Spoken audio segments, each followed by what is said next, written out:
So, Sylvain, a pleasure. Good seeing you, and thank you for joining us. Maybe we begin this by having a very brief intro about yourself, if you don't mind. It would be great to hear about you. My pleasure, and thank you very much. So I'm Sylvain, I'm CEO and co-founder of SESAMm. SESAMm is a company of around 100 people that specializes in detecting ESG controversies, so environmental, social, and governance issues that occur in companies. And we do that using AI at scale, so parsing billions of documents in order to find that information. That's my job. I'm helping manage the team and selling this kind of data then to private equity companies, to asset managers, to banks, and to corporates. Thank you. I can begin very quickly and say from our side, we are very biased because we actually made the investment into SESAMm earlier this year. We definitely like what we saw, still like it even more after we came to the other side, to your side that is. And we basically here, for this interview and for the purpose of this interview, we want to hear more from you if you can. You just highlighted, for example, that SESAMm is about controversies and that it crunches billions of articles. And this maybe, if you can highlight a bit more, what does that mean? What do you mean by crunching billions? What do you mean by controversies? How do you do that? Sure. So first, maybe just a few terms around ESG. So ESG is looking at environmental, social, and governance topics. Mm-hmm. This involves several regulatory aspects, especially in Europe, but also in other regions, in California, for example, Mm-hmm. in Korea, etc. And so the goal usually of ESG investment, depending on the type of investment strategy, is to find companies that correspond to a specific investment thesis and Mm-hmm. exclude companies that do not correspond to the thesis. Mm-hmm. And so what we do at SESAMm is we try to find companies that do not correspond to a specific thesis Mm-hmm. because they are controversial. And so what that means is that they are exposed to very negative events. Okay. So that's what we track. And these negative events correspond to some specific frameworks of analysis, such as the UN Global Compact.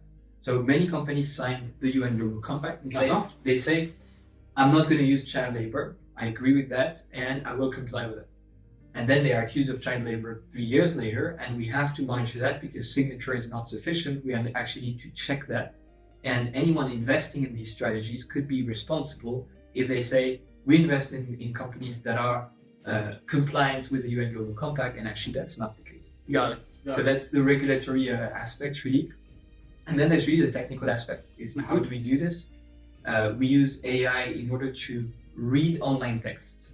So we have subscriptions to millions of different websites, from premium news contents like large journals, media publications, to very, very small NGO websites that accuse companies of wrongdoing. Mm-hmm. And so we read all of that content in multiple languages using AI, and we say, okay, this specific article, which corresponds to that overall event, is a controversy. Let's alert our client. They need to be aware that there is a breach, and we do this automatically. Amazing. And of course, we will talk a bit more about who is using that, but maybe I'll take a step back and ask you, I remember you told me you started this in 2014 as a nascent idea. So maybe can you take us back and tell us, how did you start this?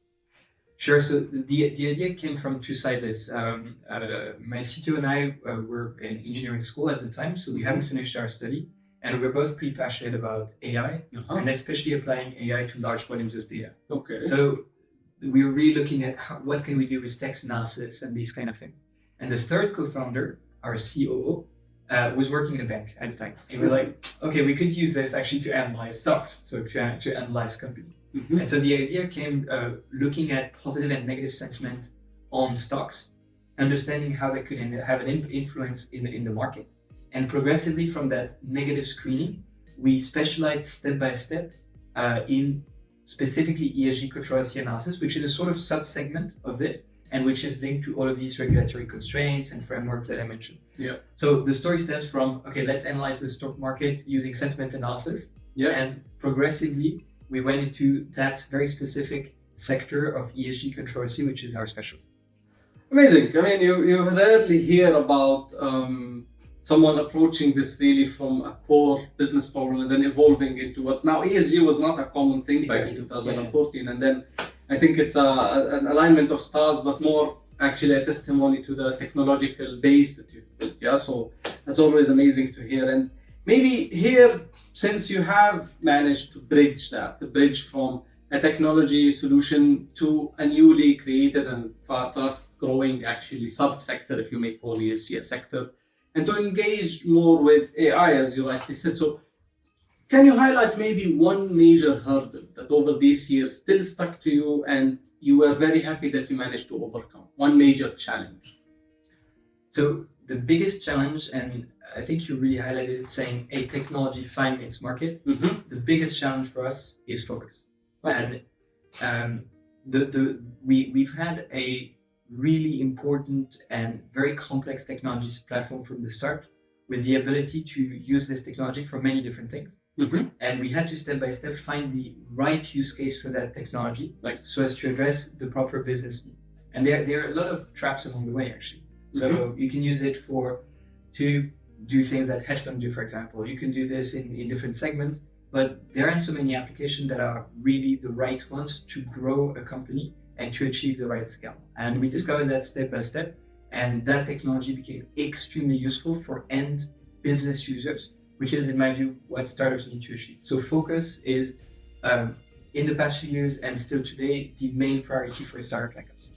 Amazing, and that's, we can only say that it's not just with focus you've managed to achieve all of this. That you apparently have managed to also keep a team motivated over so many turbulent phases. Yeah, you had external macros like COVID. You had obviously the latest changes in LLMs and all of the fuss and then craze around new AI models and new transformer models. So a quick question would be, is that how do you keep the motivation, in the face of so many variables and volatility? Yeah, it's actually a good question. So I think there are two sides like this: founder and team, and these are two different equations. So on the team side, we try to align incentives. That's actually important. Make sure that there are stock options. Make sure that people that contribute and create value for the company have value also created for them, not just monetary value, but also recognition, roles, etc. And we care maybe slightly less about age, for example, in these aspects. So giving opportunities to some younger profiles when they demonstrate a lot of value for the company. And for founders, for us, I think it's making sure that the company is aligned with our personal purposes and our personal objectives. So I've been personally joining the field because of a very strong and deep passion for AI. And so that excites me every single day. And so that really keeps the motivation open and active.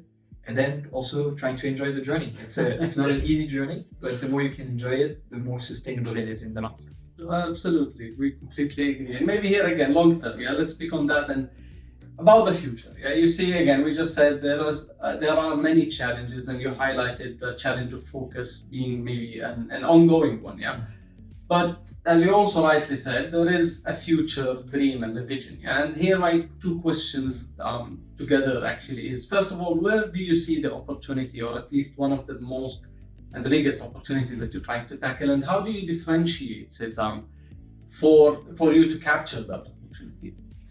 Yeah, so there is an enormous opportunities in private markets and corporate markets. So in asset management, rating agencies typically do controversy assessment manually, but that process is only viable because the number of large companies to track is very small. But controversies are an extremely valuable type of data, and everyone would like to access that same data set on smaller firms. It's just not possible manually. So that's really our biggest differentiator at SESAMm, is the ability to cover millions of private companies. And we're actually very active in the private equity sector. We work with Carlyle, Warburg, and other firms, and Carlyle is actually an investor also of SESAMm. And by extension, in the corporate space, so tracking suppliers, tracking clients, etc. For example, we work with a large bank in France for whom I can mention them, like Crédit Mutuel, Arkea, for whom we track thousands of suppliers automatically at scale to help them just comply with internal rules, making sure that the due diligence process is strengthened and that these suppliers are not exposed to controversies. And that's actually a very important process for a bank and for any large corporate. It is indeed, and with the names that you just highlighted, maybe we use this now to close our conversation. And can you give us maybe a remark on what do you hear also from the market as maybe more medium and long-term opportunities, and where do you see SESAMm and who do you see SESAMm serving in the future as well, beyond the names that you just mentioned? So first, there are really two aspects: is serving direct to clients, and here our objective is to continue to expand in asset management. So we work with large firms like Odoo, Natixis, etc. But there are many, many more, and we're very interested in the American market, for example, in that segment. Continuing to strengthen our private equity position.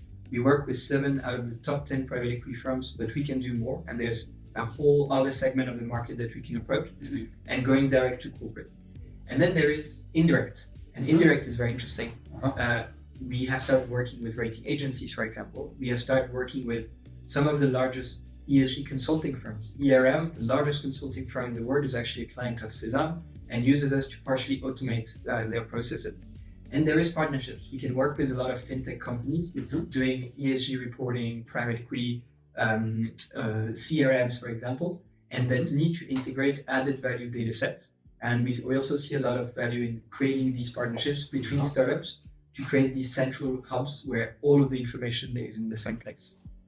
It's amazing. I mean, we wish you all the best for you and for us being a part of this journey. And we are happy to be a part of SESAMm's journey, even though a small part. You and the team are definitely the greater one. Thank you so much. We appreciate your time, and thank you for a great, warm answer to our questions. Thank you very much for the support, and we really appreciate the support from Elevator Ventures now, in the past, and throughout the collaboration with Rifin. Thank you so much.